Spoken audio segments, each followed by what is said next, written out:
They been cramping my style all week.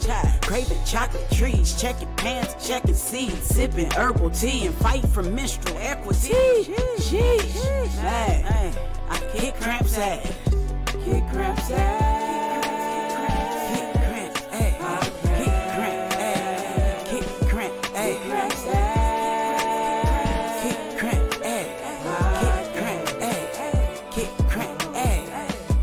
Now tuned in to the Kick Cramps Ass podcast with your host, Brittany Walker, advocating for menstrual equity, period poverty, and womb wellness. New episodes on Menstruation Mondays. Happy Menstruation Monday, everybody. We are back after our 2-week hiatus, our bi-week self-love, self-care. We talk to you guys all the time about taking time to yourself. Also for detoxing your body. So this was just such an amazing time for me to just catch up halfway through the year. So we want to come back and finish the second half of season 2 of KCA Podcast Strong. We are so excited about today. Again, happy Menstruation Monday. It is Monday, July 15th, 2024. And the reason why I'm so excited about today is episode 17, Shifting Mindsets for Menstruation in the Military. Our special guest, we have an in-house guest. Really is in my in-house studio, but it's okay. But special guest, I have Staff Sergeant Jeanette Williams. She is a U.S. Army veteran. She is also the author of who wrote the foreword to our book, NNG's Formula to Kick Cramps Ass, a blueprint to naturally get rid of menstrual cramps. And I have another surprise in just a moment on what she means to KCA. So we're going to talk about that in just a second. Now, July is also Minority Mental Health Month. That's another reason why I want to take a quick hiatus coming into July to get that mental together. So we're going to be talking about mental health tips for the remainder of the month. And July is also Fibroid Awareness Month. So, you know, last month, we spoke to the Fibroid Queen in Ghana, Africa, and she gave us so many amazing gems. And if you follow us on social media or on our YouTube channel, you'll be seeing that we have already been posting things about Fibroid Awareness Month. So we're so excited about that. But let's go ahead and get into our normal zhuzh, okay? Now, you know we like to kick off each episode with the I am power statement.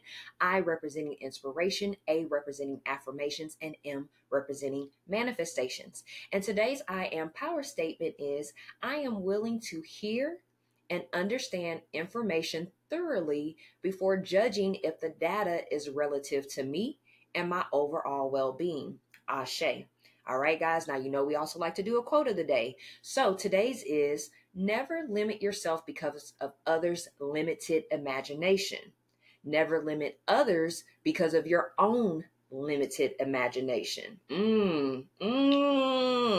Don't let the energy leeches come in and those distractions come in and try to be invaluable to your life. In other words, is what it's saying.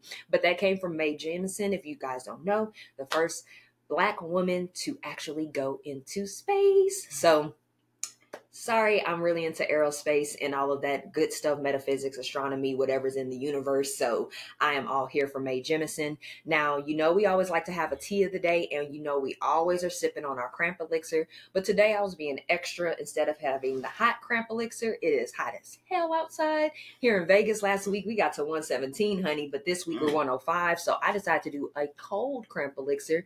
But as you can see, the color's a little different. And it's because I wanted to be extra with my chef life.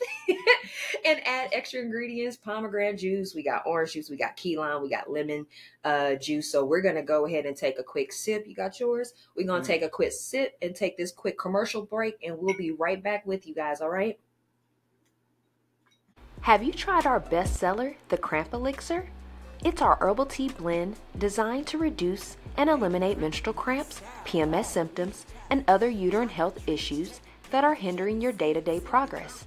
Our elixir may decrease inflammation, reduce stress and anxiety, regulate blood flow, balance your mood, and it can kick cramps ass. It includes a variety of herbs including hibiscus, red raspberry leaf, calendula, motherwort, ashwagandha, plus more. Head over to kickcrampsass.org and grab yours today. Now, back to the show. Welcome back for that commercial, guys. We hope that you enjoyed it. Now let's go ahead and get into today's episode. We are so excited about our guest today. Again, from the United States Army. She is a veteran, a staff sergeant when she originally wrote the book. If you guys see it, it says sergeant in there, but she was promoted since then and now is a veteran. And she happens to also be my wife. So I'm so excited about this conversation. So let's go ahead and introduce Staff Sergeant Jeanette Williams. Now, she was born and raised in East Texas and has a strong connection to her hometown. She served in the Army for 8 years, where she gained valuable skills and experiences. She holds a bachelor's degree in business administration, reflecting her commitment to education and professional growth. Additionally, she is an entrepreneur, demonstrating her drive and passion for creating and managing her own ventures. So guys, can you please help me welcome Jeanette Williams to our show? Welcome, Jeanette. Hi, guys. So guys, I'm going to give you a heads up now. I'm probably going to be super goofy in this episode. You know, I'm normally super serious, and it's kind of hard looking at my wife. I'm really in love with my wife. So if I have googly eyes or if I start flirting, I apologize in advance. It's just the way that we get down. So this is going to definitely be an interesting episode. But let's go ahead and roll right into it. Now, it's really funny us coming off. Well, one thing, today is July 15th. So today is my wife's birthday. So happy solar return to my baby. We are so excited about what we're going to be getting into and all the things that we have coming in the coming years. So I'm just happy to be able to celebrate another year with her. And then another funny thing that we're kind of laughing about in this episode is we just came off of our cycles. So it's crazy that you will find research that says that there's no such thing that you can't sync up with people on your cycles. And I just don't believe it. We've actually been friends for 11 years. We were together for a small amount of time, separated, came back together, and now we've been back together for 3.5 years. We've been married for almost 2 years of those 3.5. And we have been synced up quite a bit. People say, oh, you know, it's just a coincidence when you're around somebody all the time, or, you know, your best friends or this, that, and the third. But literally, like, her and I started on the same day. We ended on the same day. We're trying to figure out who's going to go fix the tea, who's going to go fix the snacks.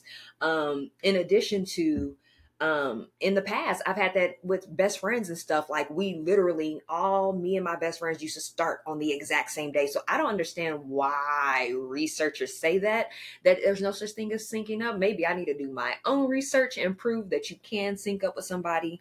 So we're coming fresh off of cycles. Bushy eye, or what is it? Bright eye, bushy tail. So we're so excited about this conversation. So Jeanette, would you rather me say Jay?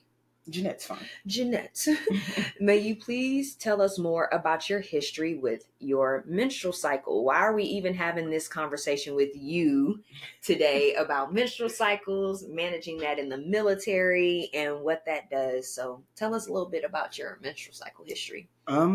My history with my menstrual cycle has not been the best. It's been one of those things that I dreaded, you know, every month. I believe my cramps really did not start until I experienced sexual trauma. So it was one of those things. I went from having no symptoms, you know, being an athlete, no symptoms, to going to college, getting raped, you know, my freshman year, to now all of a sudden I'm dealing with cramps, something I had never dealt with, you know, going all through high school, junior high. So experiencing that changed my cycle. And a lot of people don't realize that sexual trauma can affect how your menstrual cramps actually come about. And that's something that we don't talk about. And from that time on, from about 18, 19 years old, I've experienced cramps. And it's just been one of those situations where I'm like, oh, my cycle's getting ready to come. Let me pop these 800 milligram ibuprofens to get prepared. And there was one instance when I was in college where I took way too much ibuprofen. Mm-hmm. Obviously, I wasn't going to die, but I felt like I was dying. And I learned then, you know, ibuprofen may work, but it's not going to be the healthiest form. So since then, I've been working on not taking medication and just honing in on what's going to work for me. Mm-hmm. And what's worked for me is what's in your book. Absolutely. Absolutely. Do you mind also touching on just a bit about like cervix issues or like because of the issues you've had in your past, what people have tried to recommend to resolve those issues? Well, while I was in the military, their biggest thing was always birth control. It started out, I was taking the pills. That helped with the cramps, but then I gained 30 pounds. You know, and then later on, they was like, well, we're going to give you intravenous. So they gave me the thing on the inside. Right. I can't remember the name of it. IVF? Oh, no. It was the Mirena, I think it's called. So I think that is a form. They kind of up and just like, hey, we're going to give you this. This is going to help because I have a, they said I have a tumor in my cervix, but it grows during my cycle because of too much estrogen. So because of that, they were like, here, we're going to put you on birth control again.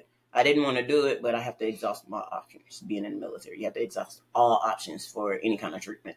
So I went ahead and took it. Wasn't what I really wanted to do, but it was a form of treatment that I had to go through. Again, it helped with the cramps, but I gained 30 pounds. Nobody wants to be in the military and start gaining extra weight because in the military, your job is to stay fit, stay in shape. I couldn't stay at the 130 pounds that they wanted me at being on birth control. Right. Even though they say you don't gain weight on birth control. Ask a woman on birth control if she's gained weight since she's been on it. Baby.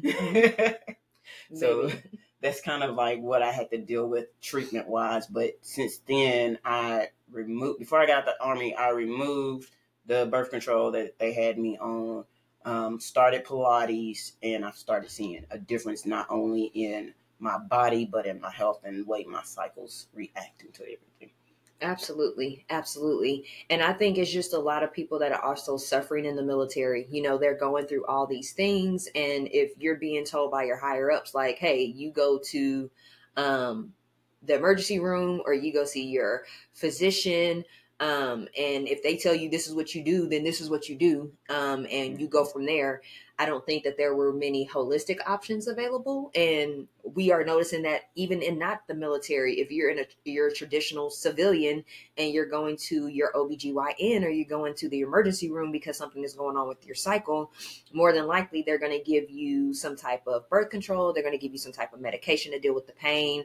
They're going to recommend hysterectomy or some type of other surgery to help out with things instead of honing in on the foundation on where did this all start from. Not like what can we do to temporarily put a bandage on something for now, but where is this really coming from so we can try to resolve it. So this is already starting to become an interesting conversation. So excited. So what galvanized you to write the foreword to NNG's formula to kick cramps ass, a blueprint to naturally get rid of menstrual cramps? Now, I'm going to give a quick backstory before she answers this. So 2021, I had already begun writing the book in 2020. But 2021, I had a little hiatus. And at that time frame, her and I came back together. And we started dating again. And once we got in a relationship, it just so happened when her birthday came around, I gave her a series of gifts for her birthday. But one of the gifts that I gave her, I asked her, would she like to write the foreword to my book? And you're probably thinking, that's selfish as hell. Like, that's your book on her birthday. But it was just something that we had in common with writing. Something that always connected us in the past was our love for writing poetry, short stories, and books. We are avid nerds. We love reading. We have a slew of books. Like y'all guys always see my bookshelf, but I still have a slew of books. But then in her office and warehouse, this don't touch what she has. So we have so many books in the house. We even use them as like decorations in our living room. Like, that's how many books we have. So it was very meaningful for me, for one, for us to get back together after so many years, but two, for her to want to embark on this journey. You know, she was the first person to find out that I had diabetes, 10 years ago. She knows about all my health issues. So once I started reversing everything, she was a real believer because she knew what I was really going through, what I really had to endure. So it was very important for me for her to be a part of this book, and to put her insight in, because I know that she wasn't going to come in like, oh, well, we're dating, so I'm just going to write all these nice things so you sound good. I know that she's going to be honest, because that's what we're about, being raw and honest. And we can't really serve or help people if we're just bullshitting at the end of the day. So again, coming back to the question, I just find it funny, 3 years later, it's your birthday, and we're talking about the book after I asked you 3 years ago to write the foreword to the book. So what galvanized you to say, yeah, let me go ahead and hop on this book and give my 2 cents? For me, it was, one, giving you your flowers. Mm-hmm. Because a lot of people don't understand what it is that you're trying to do. Like, they look at it, they're like, I hear you. Mm-hmm. But until they actually go through it, they don't really get it. Yeah. And we were at a point where I was starting to truly, truly get it on my own. And I kind of wish I would have did it years ago when you tried to get me to start this formula before it even became a book. And I just was not in a place mentally to where I could understand where you were trying to get me. And once I understood what you were trying to do and help not just yourself and help me, but to help others, I'm like, I got to write the foreword to this book, because she's already eliminated half the issues that I have going on without me fully diving in yet. And once I fully dove in, and it's just like, okay, this, and this is disappearing, even though they said I'm going to forever be on medicine unless I had surgery. And so I had to write the foreword of the book. Right. You know, giving you your flowers while you're still here, but also acknowledging what you've done. Mm-hmm. That is why I wrote the foreword. Mm-hmm. I appreciate that, babe. Thank you. I think, like we've talked about on this podcast, if you've had a consultation with me or you actually have menstrual therapy with KCA, you understand that I'm going to drill into you. You're shifting your mind. Mm-hmm. It's all about shifting your mindset. Like she said, she was not in the place. And we've all been there. I have been in the place where somebody gave me some really valid information about holistic approaches. And I'm just like, I'm not giving that up. One thing that I would like to call out, June 27th made 4 years that I stopped drinking alcohol. Mm-hmm. And that might not sound big to you guys, but that's a big deal for me, because alcohol has always been prevalent in my life. I talk to you guys all the time. I'm from Southern Texas. Families from Louisiana. Alcohol's included in everything. We've always had a bar in our house. You know, when you celebrate, you drink. When you have a birthday party, you drink. When you get a new promotion, you drink. When you sad, you drink. When you break up with your significant other, you drink. You know, people use alcohol as a major vice. And that was one of those things that I had to shift my mind on. Like, I'm not going to let this go because it's a part of life. But once I realized what it was doing to my body and the detrimental effects that it was having on my body, then I let it go. It took a lot of mind shifting. And in the process of indulging in KCA's formula, it takes a lot of mind shifting. It takes a lot of realizing, damn, maybe I am a little low vibrational. I don't want to admit to it, but maybe I am. You know, maybe I am following the crowd. Maybe I am being brainwashed. Maybe I'm just doing what everybody else is doing, instead of just standing up for yourself, having a backbone for yourself and saying, hey, this is what I want to do because I want to take care of my body, and not because everybody else is trying to persuade me or convince me to remain in the same place that I've been in. Because who wants to really deal with painful cycles every 3 to 4 weeks? No, we don't want to do that. You know, we're starting our cycles in our teen years, and we're supposed to have them into our 50s and 60s. So this is like 40, 50 years that I got to deal with this? No, let's get it under control. So I appreciate you for writing the book. I thought it was pretty cool because after you wrote the book, you were getting people involved because you were still active duty at that time. Again, we weren't married yet, but you were getting people involved on like things they could switch, as far as like using menstrual disc instead, or watching what you eat, watching the company you keep around you. We're big on like we talked about sexual trauma. You know, I've divulged to you guys before about my own sexual trauma and how people would try to not say, hey, because I've been raped, or my boyfriend cheated on me, or, you know, my husband had a baby outside of the marriage, you know, hey, this person is sleeping with other people and they want an open relationship, but I really don't want no open relationship. You got to be mindful that all that trauma that comes into that vagina, it hinders your womb, whether you want to believe it or not. whether you want to believe it or not, it truly hinders urine. All right, guys. So that's just something to be mindful of. The other disclaimer I want to give, and this might be too much, so if I need to snip it out, I will. But another thing that I noticed with the LGBTQIA, a lot of people hear that we have sexual trauma and they're just like, oh, it's because you had sexual trauma. No. Both of our sexual trauma came. We already knew we were lesbians, okay? We were already in that thing. The sexual trauma came after that. So it's not like, oh, y'all became lesbians because you had sexual trauma and then you did this. Nah, we were already set in that. The sexual trauma came after that. So deep in the game. Deep in the fish, okay? So that's something I did want to actually bring up as well. Another thing I want to bring up, and if it's TMI, I apologize. Like, me and Babe connected on our cycles during the first time. Like, we knew then, or she recognized then, like, if you're sick and you're on your cycle, I will go over and beyond to take care of you. We're not going to go into detail what that means, but she understands that we have had a situation 10 years ago that I understood what she was going through on her cycle. And we can talk about some of it. Talk about some of it? Yeah. Okay, I'm not going to talk about... I'll kind of talk about what we were going through. Okay. It kind of deals with what we're talking about right now anyways. I'm just going to say the part of, I loved her so much, she was sick on her cycle, and I took her tampon out and gave her a bath and put her tampon back, I put a fresh one back in. That's real love right there. So let's do a backstory. Let's do a backstory. So when we met, I was coming off of doing a clinical trial study in San Antonio. And the clinical trial study was about medication that helps with severe menstrual cramps. And just pause, guys. San Antonio, Texas, just for you. Oh, yeah, those of you, because I forgot we're global. We in different continents. So San Antonio, Texas is a place in the state of Texas in the United States. Sorry. Yes. So I was living out there with family, and I was doing this clinical trial study. Some people got placebos. Some people got the actual drug. I at first thought I had got maybe the placebo until I realized I was just taking ibuprofen. But when she came into my life, I was coming off of that, and with me coming off of it, my body had a reaction to where it just completely shut down in the middle of me being in the tub.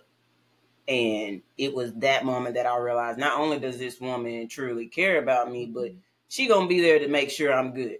Because it was a point in my life, I thought I was about to die, y'all. I didn't know what was going on. You know, she didn't know what was going on because I hadn't told her about me being in a clinical study or anything like that. But yes, she held your girl down. And that's one of the reasons why I will always have love for this lady.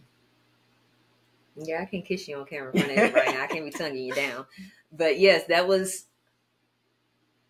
2014 because we met 2013. So yeah, that was 10 years ago when that happened. So, and at that point, guys, I hadn't got my master's yet. Hell, I hadn't even got my bachelor. I was still working on my bachelor's at that time. I was a chef. So it's like, I didn't even have the knowledge that I have now. I was still using Tampax tampons. I was still douching. Like, I was still doing all these things that was not healthy for our cycle. So it's crazy that we had that incident and now we circle back around 10 years later and look at where we're at. I'm advocating for, I'm trying to be a menstrual activist, looking over my shoulder at Angela Davis, trying to be that menstrual activist up in these streets. So, I just think it's just super important, again, just to shift your mind, because we have experienced a lot of things with our cycles together, and just to see where we're at now. And because she even knows, like, the type of cramps I had. I used to bleed for 14 days. Just seeing that I don't have any of that, I thought that was really cool. Once we got together, that she was willing to shift her mind on things. Because at that point, when we got back together, I had already reversed all my illnesses, and I was still trying to put the finishing touches on how to truly get rid of menstrual cramps. That was like the last thing I was working on. So this meant a lot for her to write this forward, because she knows that I grew up as a very sickly baby, a very sickly child. In my adulthood, she met me when I still had my inhaler. Like, I used to keep my inhaler in my purse. She's seen me with glasses and without glasses. I told you these are non-prescription, but I had to wear prescription. These are real, y'all. I can't see without these. So it's just a really great moment to circle back around on. So let's talk about describing, like, do you mind describing your difficulties, obstacles, or challenges with having your cycle in the military? Whether that's PT, and if for those of you who don't know, PT is when they work out in the morning where they're training. When they have to go to trainings, like when you're out in the field and you don't have access to a regular restroom, you have a porta potty. If you're having to kind of go off the grid for a little bit and you're like away from the world, like how is it dealing with those difficulties or trying to figure out like, how am I going to take care of myself and I'm bleeding, but I'm out in the desert? Like, let's talk about some of those difficulties. One of the main difficulties for me being in the military wasn't so much as going into the field. It was managing being sick on my cycle while being active duty. You know, being in the military, you can't just call in to work because you're sick. You can't just go to the doctor and get a doctor's note.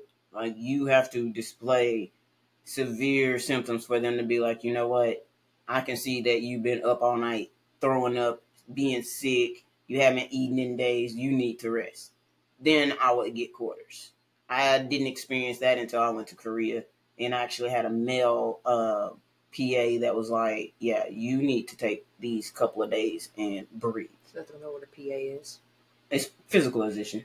You know, just I'm sorry, military life, we all about acronyms. So we be saying all these acronyms and I have to be like, okay, the people don't know what the acronyms mean. But yeah, you know, just your basic doctor that you go see. And so once that actually happened, I'm like, okay, so they're starting to see that women need, you know, some extra time. They give you a little bit of grace.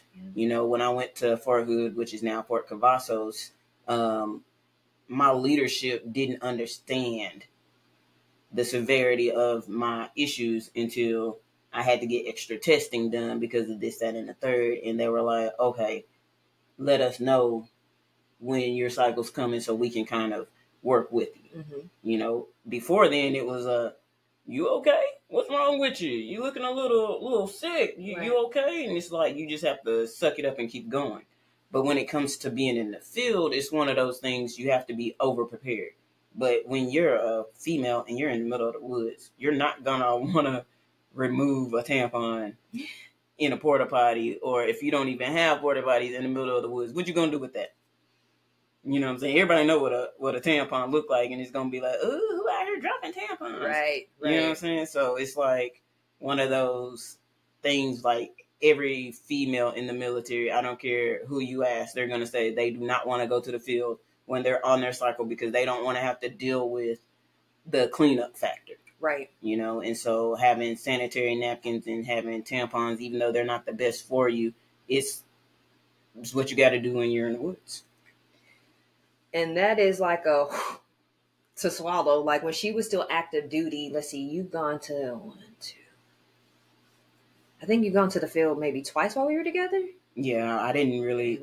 They were deployed and I didn't go, so not the time they went to Poland, but I'm thinking like January. Oh yeah, we didn't go to the field much. Yeah, January 22, April 21. I went like about 2 or 3 times. That I was with you, and those are like things that I was worried about. Like, how are you gonna sanitize your fingers? And at this point, I had already introduced the menstrual disc to her, so you know, have you guys have been on my website or any of my links, I have demonstrations on how to put the disc in and out. And it's like, you know, when you're at home, you just roll your finger over and roll it under the sink and wash your hand. But when you're out in nature and you have to stick your actual hand in your vagina, you haven't had a chance to wash it, then you got to pull it out, do the draining. It's a whole process. It's a real process. And it's things that I think people don't really think about of what menstruators have to deal with in the military. And you will automatically think like, oh, women. But you got to think about the non-binary people. You have to think about anybody that has transitioned that still may be active duty in the military and things that they have to deal with their cycles that people just really, I don't think about. And as big as an organization as the military is, you know, I don't even know how many menstruators serve in the military. I know it's got to be thousands. It's got to be 100 in the 100,000s. It has to be. And these are things that people have to consider and deal with that I don't think people really are thinking about. But however, if you start shifting your mind, if you start doing healthier habits and things to monitor and control your cycle, you might not have to deal with the pain out there. And then also just finding what product works for you. in that type of situation. All right. And then let's roll into, so how did it's funny that we mentioned menstrual disc. So how did the discovery of the menstrual disc assist with being an active duty soldier?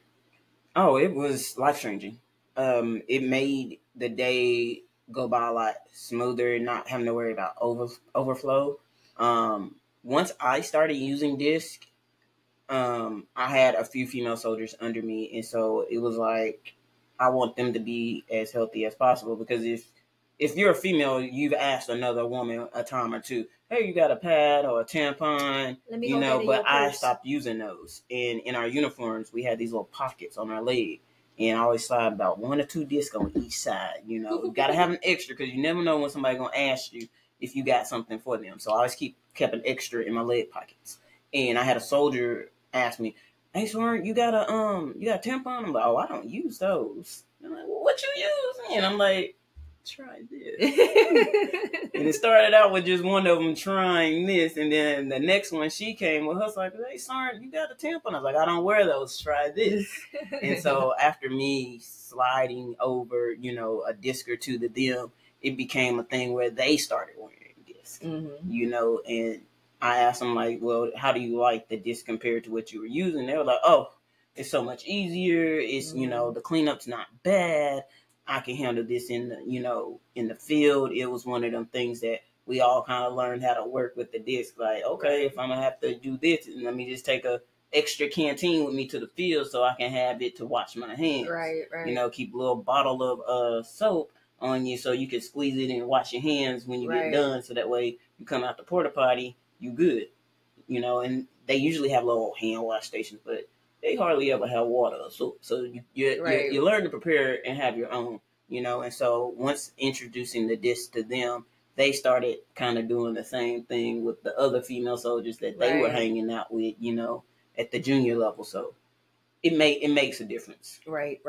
I remember being at your house and needing a disc, and I couldn't find them in the box. And I called you. You was like, oh, yeah, I took some to work. And I was like, normally I would be mad about something like that. But it's like, okay, you're helping other people.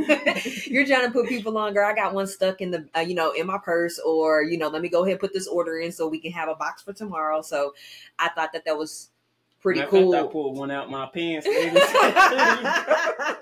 Like, it came in handy. And as long as it was educating people and putting people on to different ways on how they can better manage their cycles, then I'm always going to be down for it. So, guys, we're going to take a quick commercial break, and we will be right back with you. Welcome to KickCrampsAs.org. Now, feel free to subscribe and get 15% off. By doing so, you're subscribing to our newsletter, and you'll receive the latest news, resources, and updates. We appreciate you for connecting with us, so we want to get you with 15% off on your first order. So go ahead and leave your first name, your last name, and your email address, and you'll have this 50% off coupon that you can use towards your first order. Now, back to the show. Welcome back from that commercial break, guys. We hope that you enjoyed it. So let's talk about what defining moment allowed you to shift your mind and transition to a plant-based lifestyle. Before you answer that, okay. So when we were together the first time, I was not plant-based. Like I said, I was heavy in chef life. Oxtails, what? Gumbo, what? Like, we eating everything. Banana pudding, heavy cream, and everything, right? But once we got back together, I had already been plant-based by that time. 3 years. 3 years. Mm-hmm. Right before I went to Korea. Mm-hmm. And I was very stern on when I got into another relationship that person had to be plant-based, because they just need to understand the lifestyle that I was choosing to live, and understand, like, you're not about to be cooking that meat up in my fresh new pots. You're not about to be inhaling and taking in all these things and think I'm about to put my mouth on your vagina. I'm just saying, like, I'm being real raw right now. Like, I don't want to, if I'm getting rid of all these chemicals and things that are causing these diseases and these illnesses in my body, what do I look like? Kissing on you, loving on you. You know, we're sharing, you know, if you're coming over on date night, I'm coming over date night. This is, of course, before we cohabitated. It's like, no, that's going to be hard for me. Like, even now, we can't even go to certain restaurants because if I smell, like, if they bring out, like, for instance, it's like a Korean barbecue spot we like to go to. They have all vegan side and then they have a regular side. I have to be mindful when I see them on the regular side bringing out food because I have to hold my breath when I see something sizzling coming out because literally the smell of meat bothers me like that. It makes me sick to my stomach now, and that's crazy. So what was that like for you knowing... Okay, guys, I've talked to you about it before. I'm a Cancer. I'm a Scorpio. She's a Cancer. And Scorpios, we're very strong-minded on what we believe in. And if you feel like we're being backed into the corner, we're going to get our tail and we're going to sting you to move you out of our way. So I just want to know what that was like for you coming into this relationship, knowing like, is she not going to budge on that? So for me, it wasn't so much as, oh, she not gonna budge. It was, I was already in a state where I was already contemplating going to a vegan diet. I had already had a couple different restaurants from like the Houston area before you and I linked back up. So it was like, okay, I think I could do this. And then you and I seen each other, got together, and you said, hey, watch this. I'm like, watch what? He was like, watch What the Health. I'm like, okay. I'm in the field, okay, during my downtime, in my tent, with my phone, watching What the Health. Now, if you watch What the Health, then you know what I'm talking about. Like, they show you what is really in food, what the animals go through, what you truly eat, all the pus, all the nasty stuff. All the cancer. I'm in the middle of the field, in the Army. Like, okay, so what I'm about to eat? I'm like, let me go over here and eat this peanut butter out this emergency packet. You know, and so I was like, you know what? Let me just eat what I got so I can survive while I'm in the field for this week. You know, but once I came out, I've been vegan ever since. Like, it's been hard. You know, it was very hard being in the military and trying to convert to a vegan lifestyle when everything is so meat driven. Right. You know, on post, you are going to always find a Popeyes and a Burger King. And, you know, it was just... Chili's. Yes, especially the bigger places. You're going to find a Chili's, Applebee's. Right. Overseas, you know, you have Texas Roadhouse. So you're going to always find places that always have meat. Like, they do have healthier options. Like, when I was at Fort Cavazos, I could be on post and go to Qdoba. I can go there instead of, you know, going to Freebirds was out there, stuff like that. Like, I had options. And once you actually got more involved into my life, you kind of helped navigate that journey and made it a lot easier, because I know a lot of people give up early because they don't know what they're doing. Right. So you kept me pretty much focused on the goal and like, hey, this is going to help you with your cramps. I'm like, well, whatever's going to help me with my cycle, I'm game to try it, because I'm the type of person, I'm not going to say what I don't like or what I can't do if I've never tried it. Like, I used to say I don't like mushrooms. You can't be vegan and not like mushrooms, because mushrooms is everywhere. Now I'm like, hey, babe, you want to try this lion's mane? Because I think I want to kind of turn it into a steak for us. Let's type do this situation. pink oyster mushroom and make this into some chicken tenders. I do not like mushrooms, but now I love eating them just in different forms and different types of mushrooms instead of the standard mushroom that everybody cook with. Like, I never heard of lion's mane until now, but I actually love lion's mane. I think even cordyceps. I think avocado is another one. Yes. That when I first told her, because like I did not like avocado before I went vegan. That sounds crazy, but I couldn't stand guacamole, I couldn't stand avocado, and I couldn't stand mushrooms. And when we got together, I'm like, the two things, because I knew we both did not like mushrooms and avocado the first time we were together. And I'm like, I know it sounds crazy, but you're going to develop a love for these things.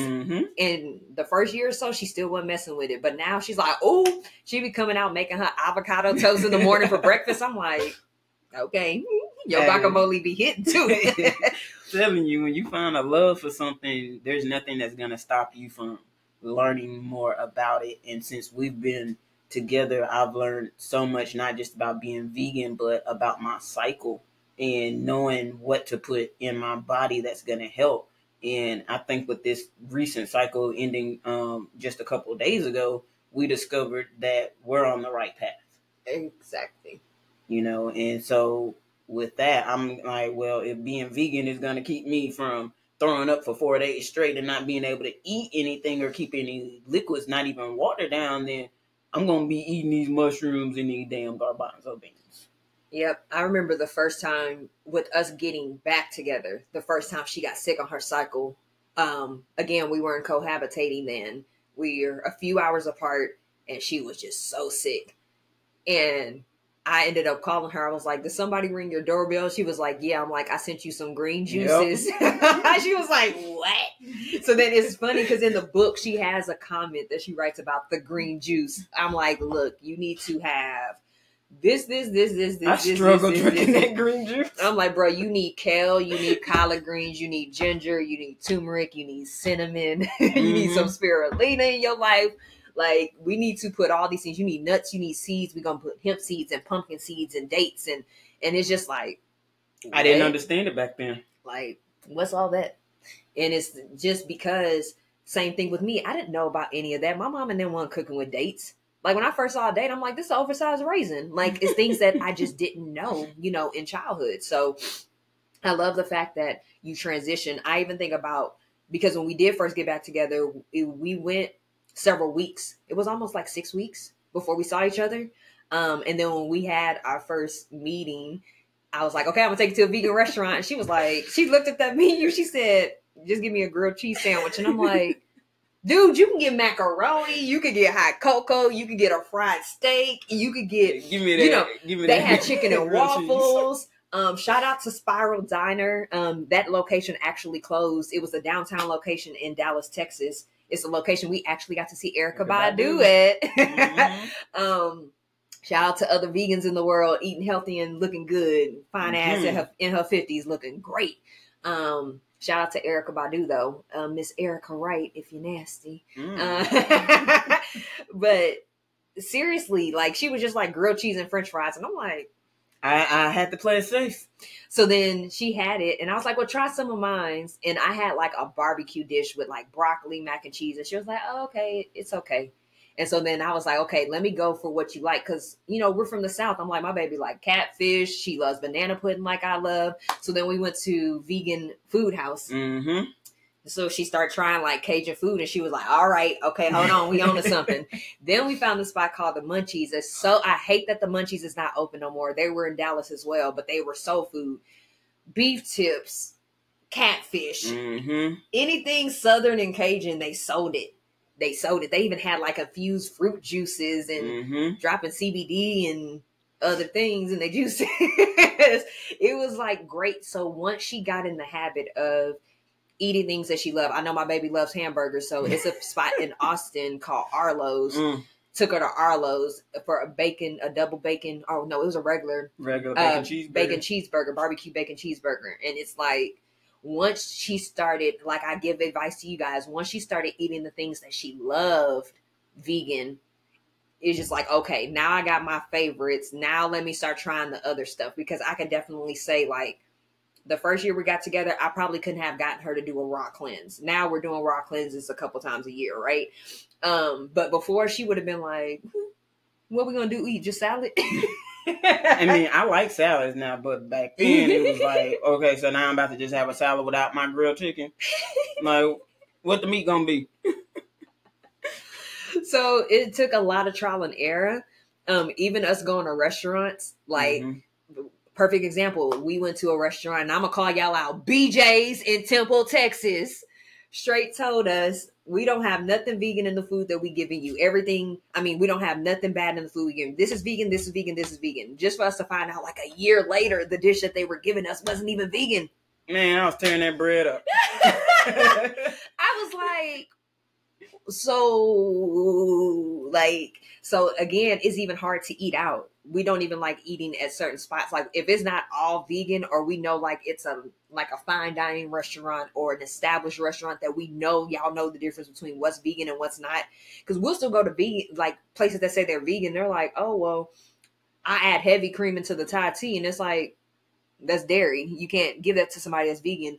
Or they're like, oh, we do Thai food, vegan Thai food, but the egg rolls, we still brush it with egg to wrap it in. But it's like, just to close it. It's just to close it. And it's like, no, that's not vegan. So we're super picky on what we eat.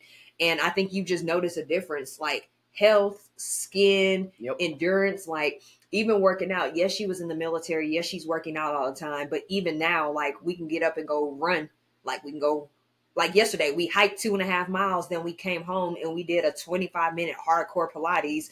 And then we still had to turn around and go take the dog for a walk. You know, then we walking up and down the stairs in different parts of the house and all this other stuff. And it's just like, 10 years ago, that might have been more difficult. Like she said, after gaining the weight after birth control, that could have been a little bit more difficult. And it's just the endurance, and we feel healthier, going to bed peacefully, waking up peacefully. Mm-hmm. Like it just means so much more to have a clean body, mind, and spirit. It helps overall with shifting your mind as well. Because the cleaner your mind gets, the less chemicals and the less junk and toxins you're putting in your body, the less amount of chemical reactions you're going to have in the body that might deter you or keep you on a path. Another thing before we go to the next question I want to talk about is sugar cravings. A lot of people say, I have a sweet tooth, and you're not realizing that. And hold your seats, because some of y'all going to be like, what? Baby, when you have a sugar craving, that's your body craving for that thing, meaning you're addicted to it. So the same way a crackhead fiends for crack, the same way a heroin addict fiends for heroin, the same way somebody that smokes cigarettes all the time fiends for their cigarette. It's the same thing with sugar. Mm-hmm. You don't want to think that sugar is an addiction, but it is. And in America, unfortunately, in the United States, sugar is one of the highest killing ingredients we have, because sugar does not digest well in the body. It forms into mucus. So when you say, oh, I have a sweet tooth, no, your body is fiending for sugar. Just like when you're an alcoholic, but you don't want to claim that you're an alcoholic. But if every day after work, you have to have a drink, if every weekend you have to have 2 or 3 drinks, if every time you get upset, you have to have a drink, you have to be honest with yourself and look at yourself in the mirror. And this is not me being judgmental. This is coming from a former alcoholic and a former drug addict that's trying to speak some real shit to you. So I want people to start recognizing that food can be considered a drug. Like most people don't realize caffeine, nicotine, and sugar are what they call the 3 free drugs that most people don't know about, because those 3 things will have you so addicted to ingredients. Like most people think caffeine, oh, it's only coffee. No, that's Red Bulls. That's all types of energy drinks. That's all types of sodas. Those are things that you just have to be mindful of. All right. So I know some of y'all probably think like, I know this bitch just didn't. I did. I did.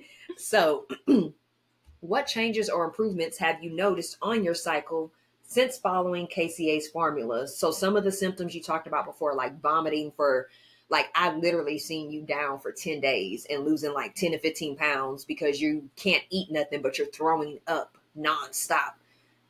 Let's talk about some of those symptoms. Where do we start? My symptoms started out with being mainly straight pain. And I don't mean just not, that hurts. No, like double over in pain, can't walk. You should have waited till I swallowed my drink. I'm sorry, my love. But that's what it is. It's not oh my God, that hurts. Yeah. Pop an aspirin, you'll be okay type pain. It wasn't that kind of pain. It was, right. It truly felt like somebody was jabbing a knife just at my uterus the entire time. Like, that's what I dealt with. And since I've started this new regimen, I don't go through that pain anymore.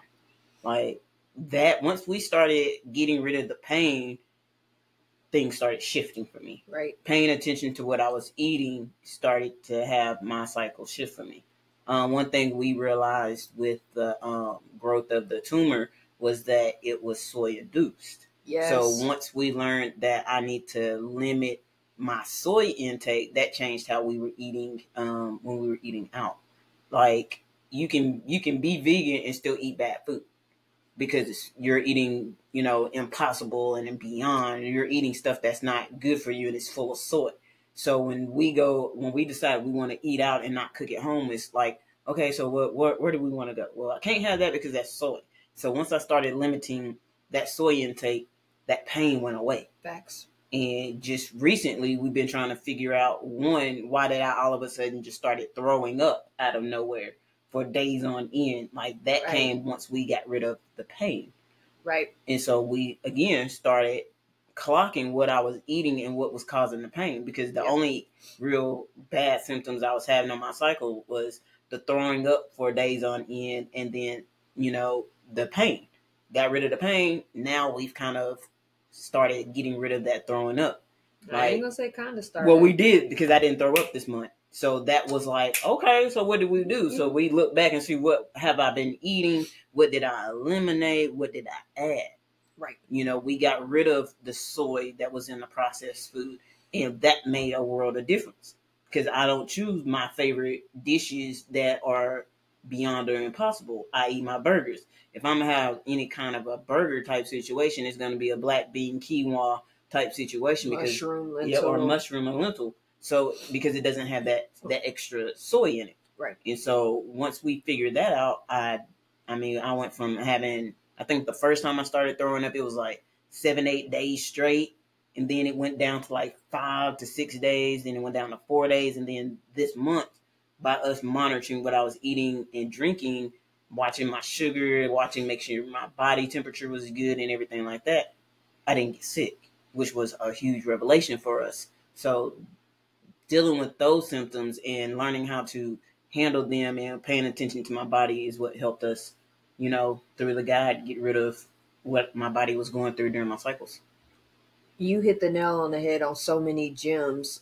I think the first thing I want to touch on is, just because you're vegan doesn't mean you're healthy. Mm-hmm. All the stuff that we really like once we, and I've divulged to the podcast before, we live in Las Vegas, Nevada. And when we came to Vegas and we started seeing all these places, we were like, let's go. Like some of our favorite places, and some of our favorite dishes, we had to learn, like soy. A lot of white rice still being used at a lot of places. It's kind of hard to go to any type of Asian restaurant. Like when we found, it's a place out here called Daikon Sushi. When we found they had black rice, we were like, okay, it's isn't that thing? We have a Asian spot, a Thai spot that does brown rice options, just finding those alternatives. But when it came down to, okay, we want to, again, sugar cravings. We want something sweet. We want this. We have a spot, Ronald's Donuts, that got everything. She has like 4 shelves. I love my donuts. Cinnamon rolls, bear claws, apple fritters, kolaches, like everything's vegan. And we had to soon realize, like, okay, why every time I eat her, my stomach go from my little 4-pack that's coming back in to now I look like I'm 3 months pregnant. Yep. You know what I'm saying? Like we're going to certain restaurants.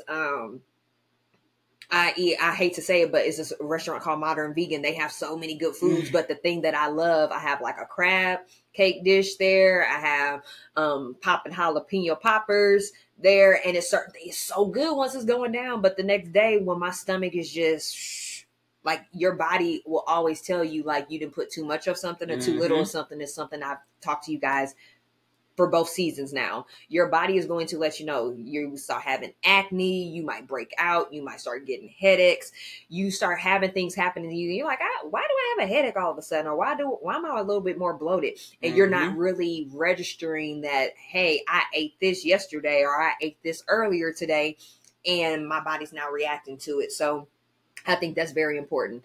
Also, when you're talking about like the decrease in your days, I think, the longest that I saw you sick, it was either 9 or 10 days, and that was like big. But the other thing I pay attention to as far as plant-based is I convince her to make her dog vegan too, which is our dog. Let me not say her dog. I came into the relationship with her and her fur baby. That's I don't even want to say step fur baby, but that's your baby. That's my baby.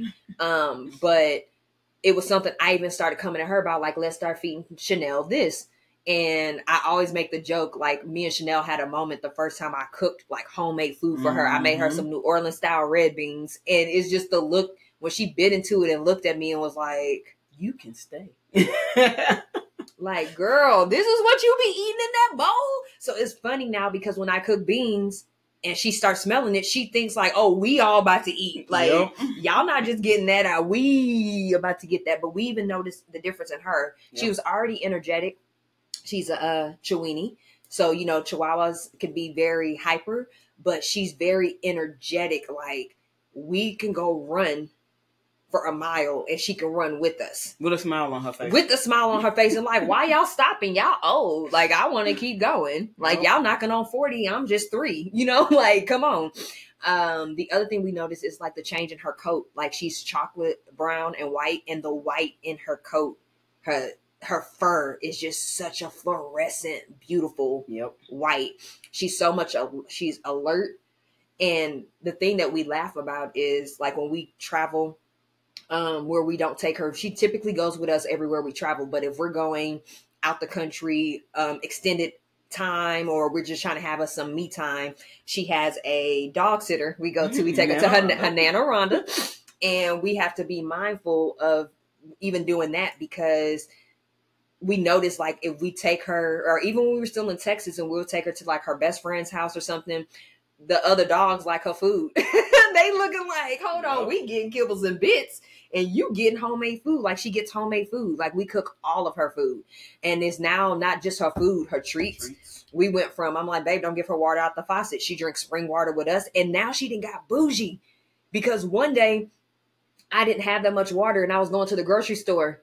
And I tried to give this little heifer some other water, and she looked at me like, would you drink it? I don't want that no more. I haven't had that in a couple years. I want that spring glacier. Like, what you like? Give me that fresh spring water. So, but we even noticed the difference in our pet. You know, I hate to say pet, our fur baby. You know, like, people don't really pay attention to what you put in and on your body and how that can help. And just noticing, like, even her difference. In her the way chest is like more broad and stout. Her legs, her arms are like she is jacked for a little Chihuahua, and they are known to be either really, really small, petite, skinny, scrawny things, or they just fat, overweight. And she is a good mix of I wouldn't say a thoroughbred because she's a mixed dog, but she is a good mix of what a good healthy dog is supposed to look like. Absolutely. Absolutely. So we think that is even important. And she doesn't have her cycle. She's fixed. But we still laugh because when we're on our cycles, she on her cycle still too. Like, she'll get an attitude. She don't want to deal with you. She'll come lay all over you and be like, okay, now it's time for my attention. Like, y'all been chilling, like, mommy over in the bed, you had a down day because, you know, typically I tell you guys on my first or second day, I naturally plan around my cycle. Like, I'm not going to take a trip. I'm not taking no heavy business meetings. I'm not recording no podcasts. Like, I work around my cycle because I know first day, even though I don't have pain, I want to be lazy. I need to catch up. I need my body to let it do its thing so I can come into my divine goddess energy, right? And God energy, because, you know, I'm going to represent both masculine and feminine. But even then, like, she even changes and transitions with us. Like, I could see her going through her phases. Like, even, like, I laugh, like, because, you know, ovulation phase, that's when you be feeling all sexy and stuff. Like, if I'm in the mirror dancing and stuff, she gonna come dance. Like, that baby love to dance. And even, like, when we're in the kitchen, if we're fixing us something to eat, like, she's already waiting, like, okay, so y'all gonna give me, like, a corner because y'all got that good food. So I think it's just important for you to be very mindful of not only what you're putting in your body, but if you have kids, if you have pets, if you're tending, like, if you're a dependent, if you have any dependents, like you're caring for like an elderly person, a family member, you know, you adopted somebody, you know, you have foster kids, things of that sort. These are things to be mindful of, that setting that example And whatever you're putting in your body, put it in their body as well, because just like how we started getting issues, they're going to start eventually getting issues as well. Because I think about all my pets I had growing up. I wasn't feeding them whatever, and all my pets are gone. I think one of them is still alive. One of them is still alive. Somebody like still has ownership of them, but all my other pets died in my ownership, and it wasn't something that I did. But when I look back at it, it's just like they probably could have lived longer. Like I had a Shar Pei, and we know those are expensive dogs, and they're hard to get your hands on. And I just think back, like, what happened if I was feeding her like all the good stuff? Well, she had an extra 7 years or 8 years of life. You know what I'm saying? So those are things to consider for ourselves. Now, what do you know about your cycle that was not introduced? Well, what do you know about your cycle now that was not introduced to you as a teenager? You know, we come from that old school where your mama told you put on the Kotex. Girl, you know you're going to get your cycle, so have you a heating pad. Like, you going to go through this, and that's just that. You know, I didn't get any of that growing up, though. Oh, well, let's talk about it. As a teenager, for me, like, when I started my cycle, I was, like, in 6th grade. And it was one of them things, the first person started her cycle, and everybody thought she was just so cool because she was, you know, she was a little lady now, you know, because she had her first little cycle.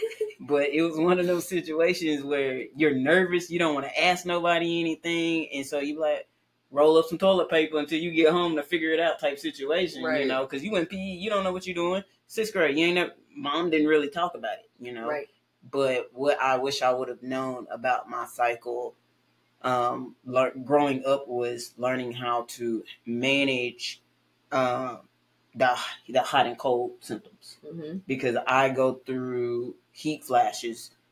Now it's like almost 3 to 5 days before my cycle comes. I wish I would have known if you manage being hot and cold, it's going to help you manage those cramps and anything else that you might have.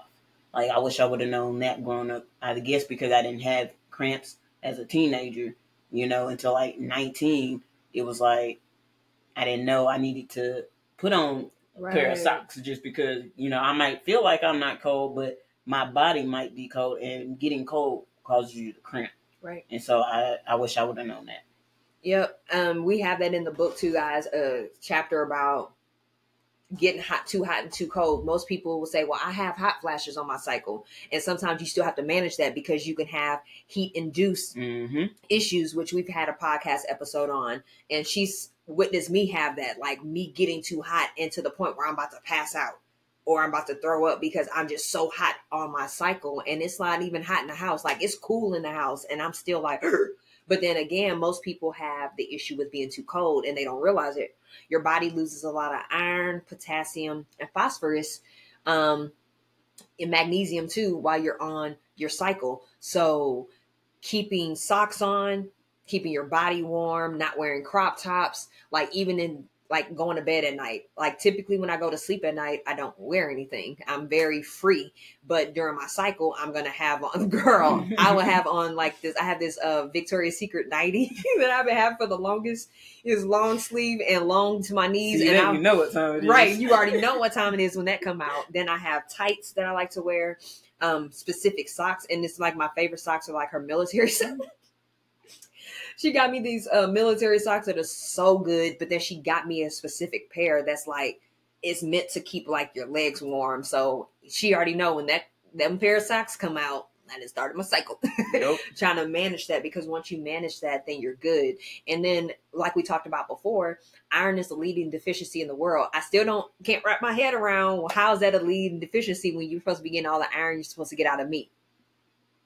So therefore, when you're eating proper foods with actual iron in it, that's actually going to be good for the body, then you're not going to have these issues. You should be able to control your temperature better. Your flow is going to be different. You're not going to cramp as much. So these are things that we really, really want you to like let set in, and that you might not have even realized before, like, hey, I'm getting cold. Like, why am I cramping? Like, you probably haven't even put the 2 and 2 together, but it has a lot to do with your cycle. So maintaining that body temperature and that body heat is going to be very beneficial for you. We definitely learned on this last cycle for me that I have to be warm. You have to. Our house was on 83 with 117 and I'm degrees bundled outside. up in a blanket with long sleeves and some pants on and some socks, because for me, being wrapped up in that heat kept me from being sick.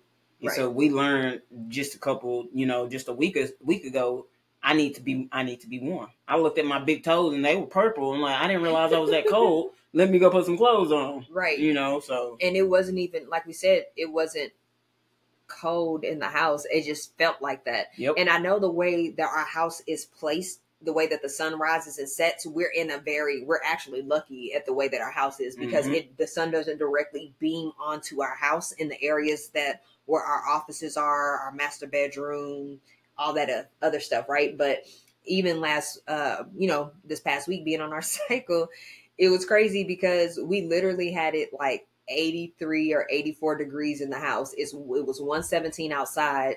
I had just finished doing some homework and I wrapped up in a cover. I had on a hoodie, like a thick hoodie, then a long sleeve shirt under it with tights and socks. And then I wrapped up. She has this Spider-Man.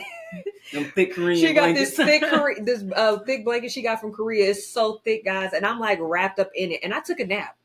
I took a nap all wrapped up. But guess what? I woke up and I didn't have nobody's pain, nobody's cramps. I just woke up like I'm a little hungry. Yep. And then I want to go back to sleep because I'm lethargic as hell. But it's very important on your temperature. Are there any other things you could think about? Because I feel like, especially in the South, everybody that I just knew that we grew up with, like we mentioned, we're in our late 30s, we're OG millennials. So I feel like a lot of the millennials that I grew up with, we kind of grew up where your mama gave you this bit of information and then you just kind of ran with it, but it's because that's what her mom gave her and that's what her grandma gave you and great grandma gave you. We just didn't really have that knowledge.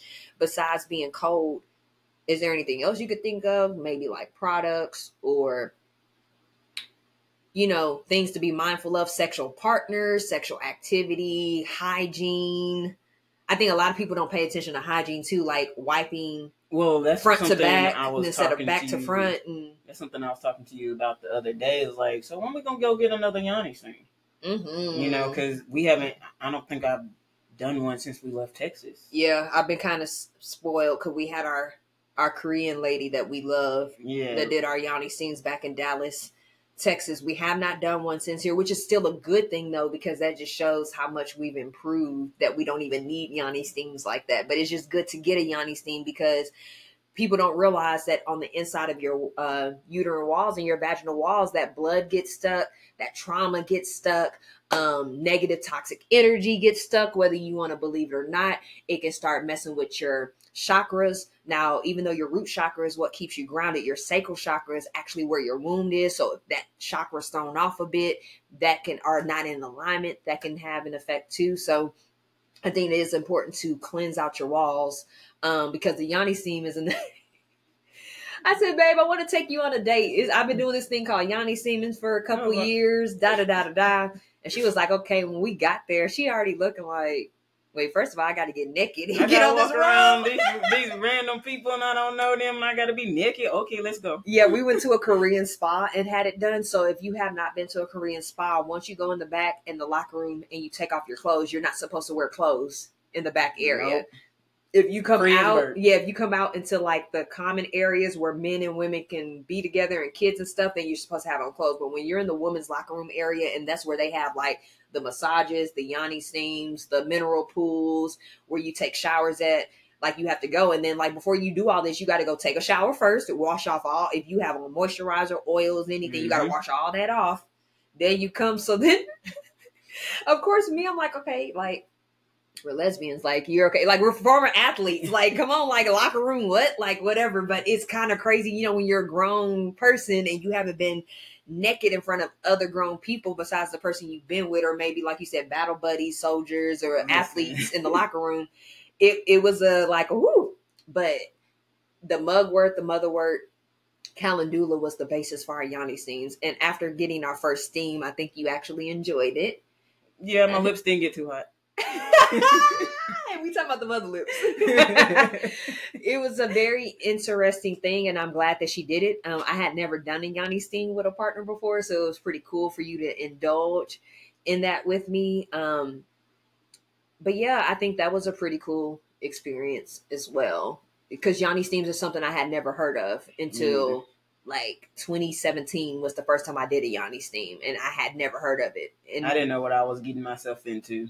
Let's just say basic training and open bay showers and going to the field prepared me for that situation. Because I was like, I don't like being naked in front of other people, but okay, let's go. And then it's crazy because you have people walking up because they're curious. They're like, what is this? And then they're just all naked, like, what is this? Like, you don't get your titties out my face, please. Because you're sitting down and they're like, their tits and their vaginas like right in your face, and they're talking. You're like, can you back your vagina up, please? Thank you very much. Go talk to the lady that runs it. But okay. But shout out to King Spa in Dallas. That's where we were getting our yoni steams at. And there's so many other actual yoni places you can go to that are more intimate. They'll put you in a room by yourself. If you have a group of people, if you want to have like a girls' night out and stuff like that, they'll do things. We have found places in Vegas I just haven't indulged yet. And that's just because I'm that person, like, can't just put everything up you there. Just can't put everything up there. I want to make sure you're a legitimate business, but also like once you've had really good customer service somewhere and you're tending to, you know, you're used to a certain type of service, I'm like, I'll just do it at home. And then when I go back to Dallas, that part, I'll do it then. But yeah, that's the only thing. Is that the only thing you could think of about?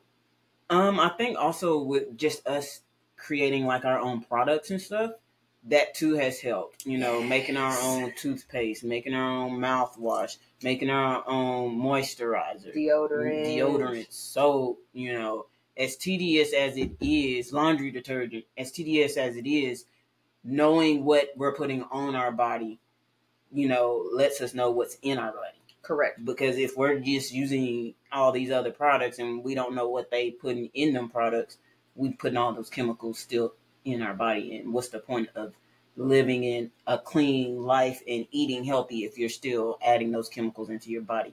Like when you introduced me into, you know, the disc, that helped me because I was always nervous about getting that toxic shock syndrome from tampons because I preferred tampons over pads. Right. You know, but when I started having these symptoms of me getting sick and, you know, just being in pain, moving to like period underwear on those first 2 days, it's kind of a godsend because when you sick, you don't want to have not even a disc or even a tampon up there because of the enlarging of, you know, the uterus or whatever, the enlarging of like my tumor made it uncomfortable.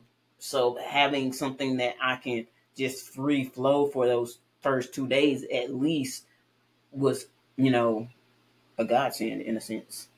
And I love it. My wife just gave y'all a little excerpt of what's to come. So yeah, we've been playing around with some stuff and trying to figure out other things that's going to help people out with KCA. And I think period underwear is definitely a lick and an option, and something we're going to talk about a lot more in these coming weeks with KCA. But yeah, I think just having the right product and knowing that there's different options for people is good. And then just education. I just feel like menstruation is still such a taboo when you talk about it. We had an episode in May with Whitney from the Sacred Room Connections, and she was talking about blood art and all of that, and that just was new to me. And for the first time recently, I actually like took my menstrual blood and put it in my hand, and even like 5 months ago, I wouldn't have done that. I would have been like, oh, hell no. Like, I'm not doing that. Like, I still had to even shift my mind of this is not really that nasty. This is a part of you. This is a part of your life. And it was actually empowering. I didn't think it would be, but it was. She told me it would be. And I was just like, girl, it is. Well, I ain't ready to put it on my face yet. You know, I'm not ready to do no facial or artwork and stuff, but I'm working my way up to still dropping the, my cycle. It's blood. It's nasty. It's this. Even like, I kind of laugh when you see these commercials and these memes and things that people do.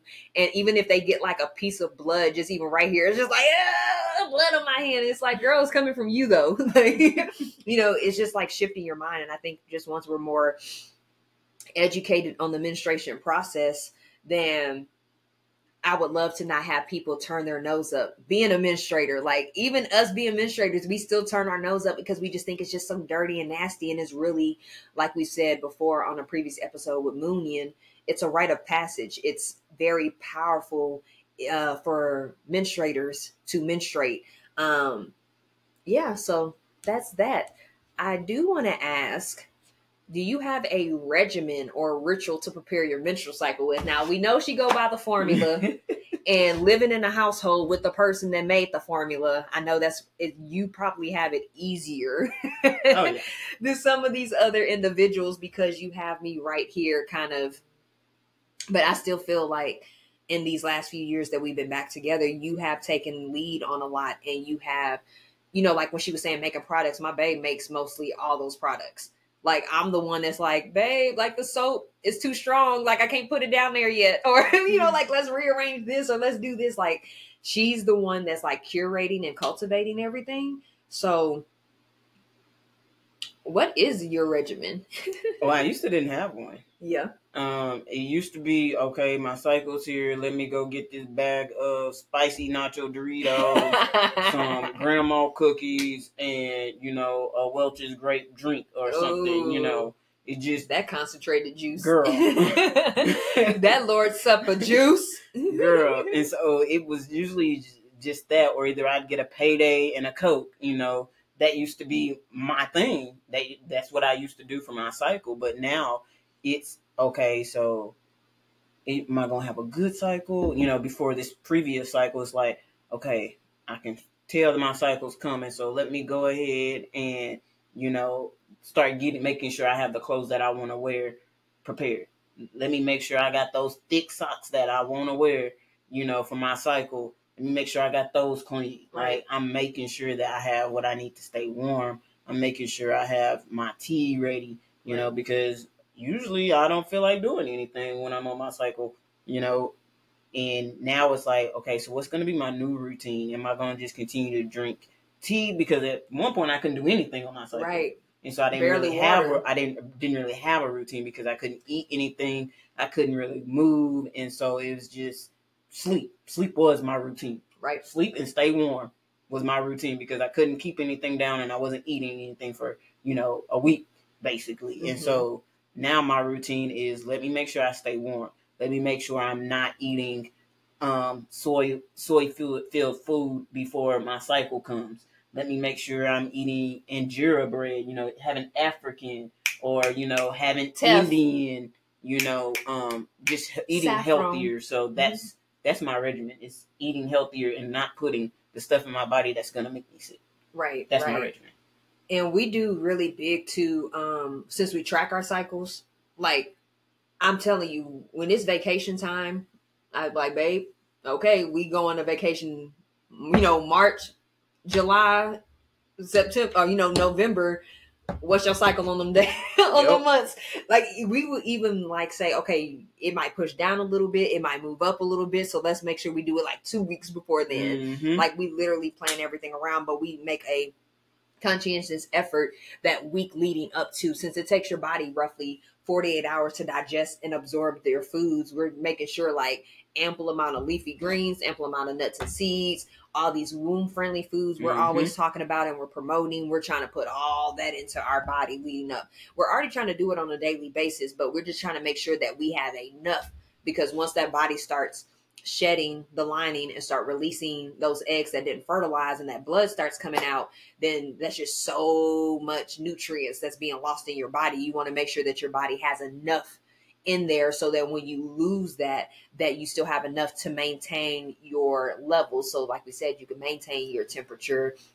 You can try to decrease the amount of bloating you have. Your breast might not be as tender. Your acne might not be as bad. Your inflammation is not going to be as bad. So just things to consider. And working out.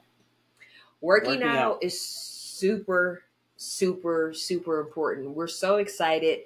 We've been talking to you guys. In September, we're going to be launching a fitness program that we have been proactively preparing for, but working out is extremely important. And we don't want to always promote like heavy endurance workout. Like you don't have to go weightlifting and bodybuilding and all that, but Pilates and yoga goes a long way. It doesn't seem like it does a lot, but there's so many different moves in each practice that is just so beneficial for the womb. When it comes to yoga, there's a form of yoga called Kriyas, which is something that we're going to actually be focusing on with KCA, which is all about healing. It's all about healing disease and unwanted illness in the body. So we're just really excited about that coming up, but just being mindful of like, it's just really important to have movement on your cycle. Cause I think this past cycle was the first cycle I did not work out on my first day in like a year, maybe almost 2 years. It's been like maybe a year and a half because it was just one of those, I was just super tired. And I'm like, you know what? It's okay to have a rest, but typically I will work out throughout my entire cycle. So it's all about knowing what your body can handle and what it can't handle. And if it says, no, I can't do this, it's okay to get rest and stuff. And then when you're feeling back better, then get back on your routine. But you don't want to lose it to where you get on your cycle. Then you're like, okay, I don't want to work out. And then after your cycle, you still don't want to work out. And then you blink, it'd be 1 month, you blink at 6 months. And then next thing you know, it's a year later and you've gotten off of your physical daily activity routine, because in the formula we have that you need to have daily movement. That's part of combating the period symptoms, the pain, and the things that you experience that you really just don't want to deal with anymore. Yep. And then, are there any last remarks or comments that you would like to share before we close out for the day? Just a quote that you use in your book and that you say all the time, you know, what you put in your body, you know, and what you put on your body is important. You know, and for me, knowing what I'm putting in my body keeps me from being sick. So if I know certain foods is going to cause me to be sick on my cycle, why would I keep eating those same foods? Like, yeah, everybody would love to lose, you know, 15 pounds in 3 days. But what goes in losing those 15 pounds in those 3 days, you don't want that. You know what I'm saying? Because it got to a point where I dread my cycle because of those, you know, those symptoms. Like, oh my God, I'm going to be so sick. I'm not going to be able to eat for a week. I'm going to lose all this weight. Like, it becomes stressful, and stress, you know, produces anxiety. So knowing what you're eating and what you're putting in your body truly does affect other parts of your life, you know. And I think get the book. It helps. And I think optimal wellness in general. Yes.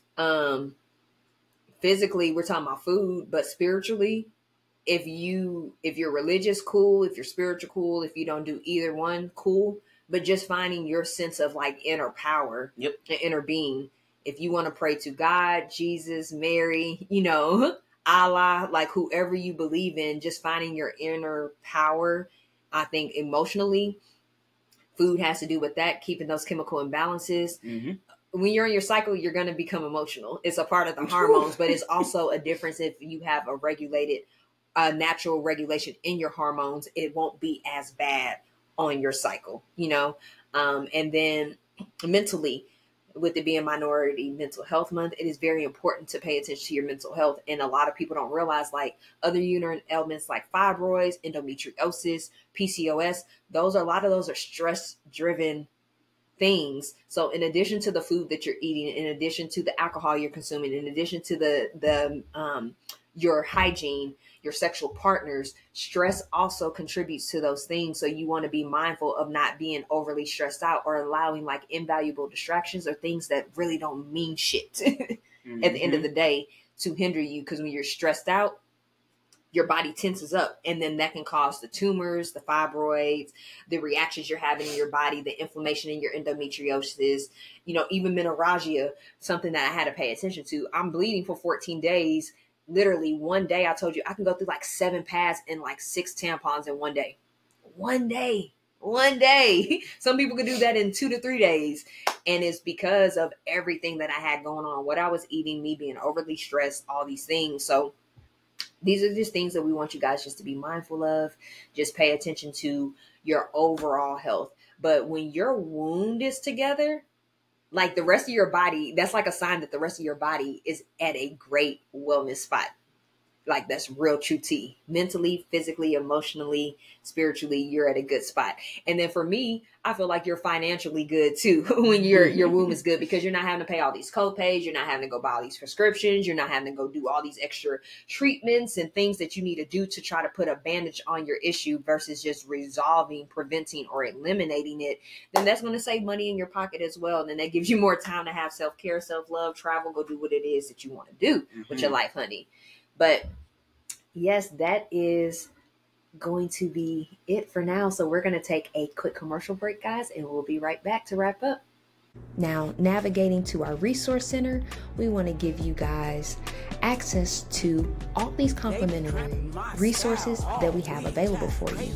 We have our blog, book suggestions, our menstrual blood chart, exercise moves to kick Cramps' ass. We have recipes. We have reports. We have research studies that helps to prove how holistic approaches assist with achieving womb wellness. We have wellness tips, wellness referrals, so business organizations and individuals that we would like to refer to you that are our strategic partners, womb terminology. Maybe there's some womb options that you're not aware of. This can help you out. And lastly, yoga moves to help you kick Cramps' ass. Feel free to take advantage of this complimentary resource. All right, guys, now back to the show. All right, guys, welcome back to that commercial break. We hope that you enjoyed it and you thought about a quick tip that you wanted to bring up in regards to helping you out on your cycle. One thing that I incorporated, especially since we've been back together, is taking soaks. Because I used to not take like soaks. Like, as a kid, once you graduated from having to take a bath, to being able to take a big girl shower and stand up, you stop taking, baths, you start taking showers. Not the big girl shower.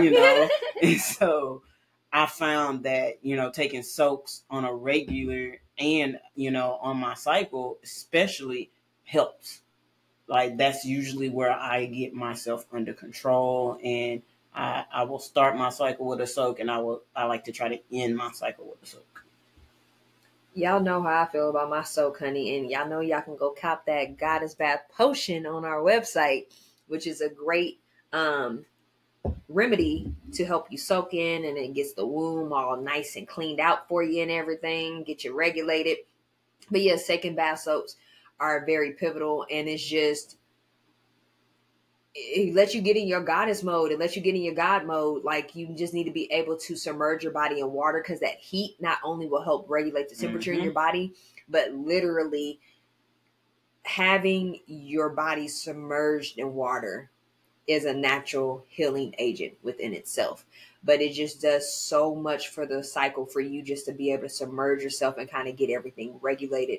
And then also allow your body to sweat and release whatever toxins and chemicals that may be hindering you or impacting you in a negative way that you really don't realize. Like, you could have eaten something or went partying the night before, and your cycle is super harsh that morning when you wake up.